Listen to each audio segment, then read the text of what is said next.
Welcome to Garden Wise Adventures. My name is Malie, and today is a sad day on my food forest. It's a day of discovered losses, and they're not just any losses, they're some of my favorite plants. So let's go look and see what we've lost and then figure out what we're going to do about it. So this is my food forest, and there are a lot of things that are going well.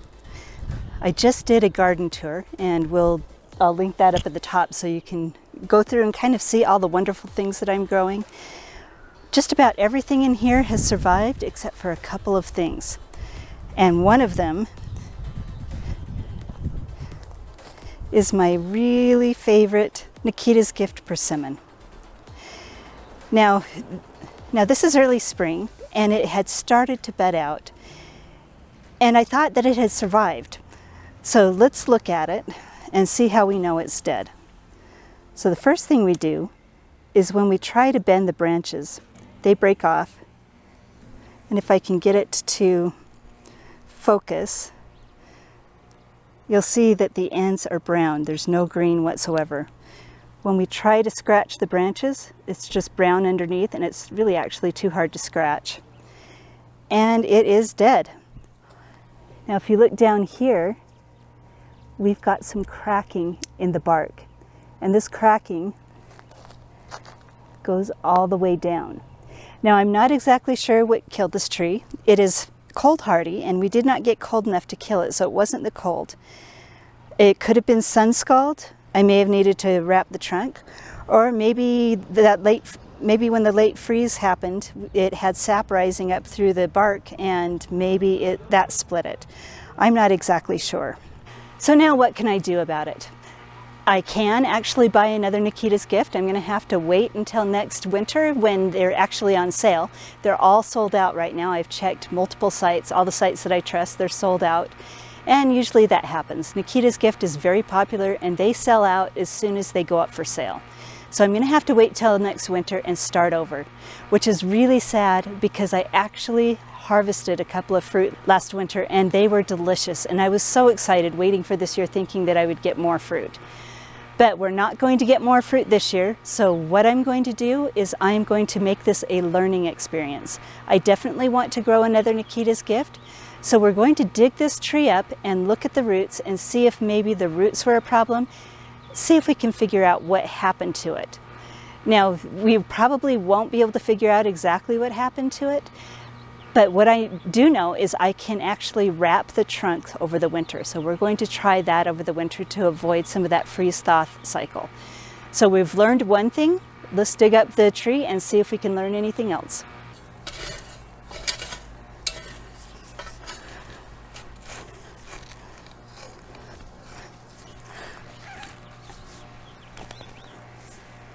Now it feels like it rooted in. So it did root.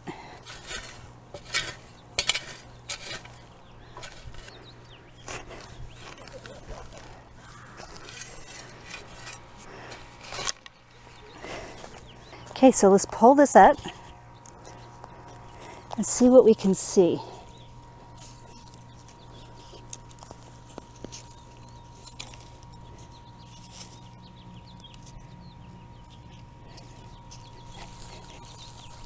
Shake some of the dirt off of it. Oh. Okay, let's look at this and see what we can see here. Number one that I'm seeing is we've got a lot of really brown, really dark roots. This tree looks like it had rot to it. The other thing that I'm seeing is, look at this, right through here. And then when you go around here, we had a really big circling root. Now, if you read, there's a couple of them. If you go online and look up the garden professors, they are a group that really advocates taking all the soil off the roots of your plants and looking at them before you plant them. If I would have done that, we could have avoided this mess. So this is very likely the main cause of the problem. I think the splitting of the bark was because the roots had already rotted. And you know, the circling roots just did not help at all. Look at that.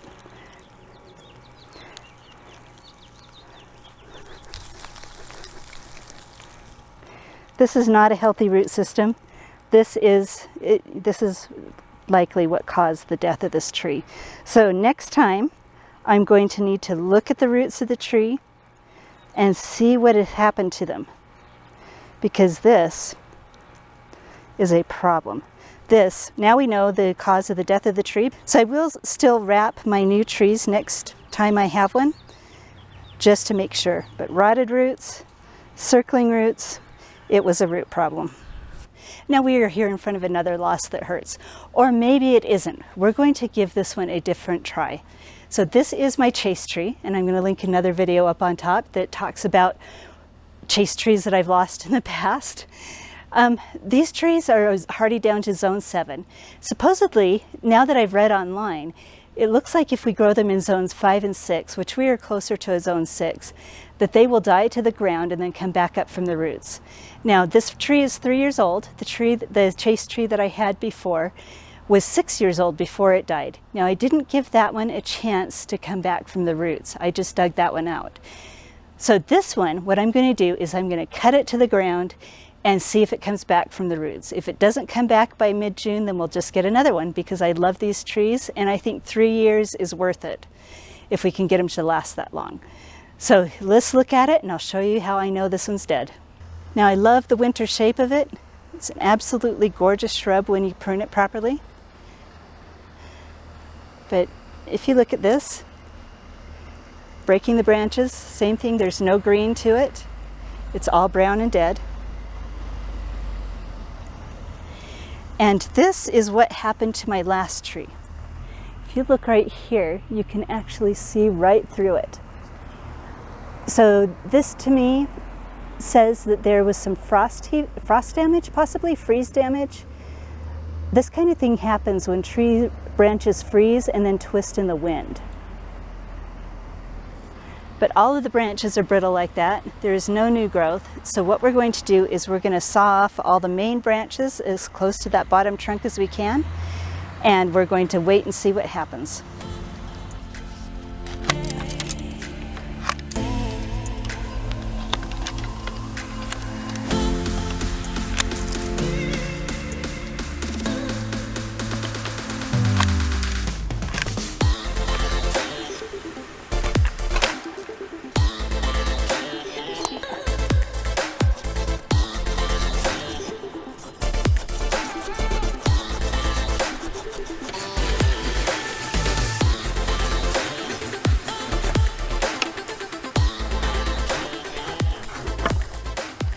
What a sad sight.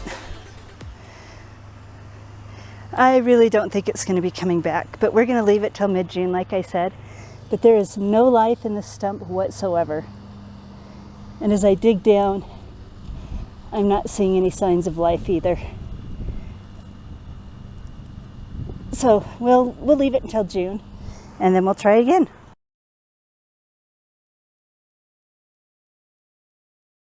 This video is not going to be the best quality because I'm just using my phone, but I wanted to show you what I found. This is my chaste tree that I cut back, assuming it was completely dead, but did not dig it out so that I could see if it grew back from the roots. Look right there.